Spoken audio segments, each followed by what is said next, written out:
katotohanan ng SAP 44 na hanggang ngayon mag-iisang taon na ay kahit na isang kaso ay wala pang pinipilang DOJ. At kung meron pa tayong makita na mga pangyayari nung nangyari sa Mamasapan na massacre, ay siguro makakatulong ito sa proseso.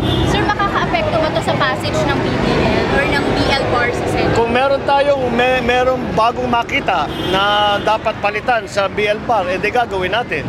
Pero ang aming habol ay malaman lahat ng mga detalye sa pangyayaring iyan para makita talaga natin kung ano yung pagkukulang sa side ng gobyerno, kung ano yung pagkukulang sa side ng MILF, sa ating militar at kahit na lahat ng command structure ng PNP.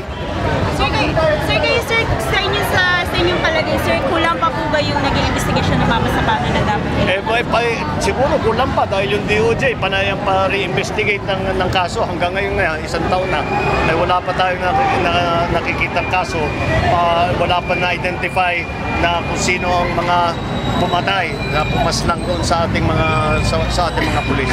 Sir, sa politics, may names na po ba kayo na pwede mabigay sa amin? Kung sino-sino po yung included sa Senate? I will defer to my presidential candidate, Senator Miriam, to make that announcement. Sir, kailan kayo magsasabi? Kailan po kayo magsasabi? Well, palapit na tayo sa campaign period, so before then, bago na. By February. Oh. Okay, thank you, sir. Okay, thank you.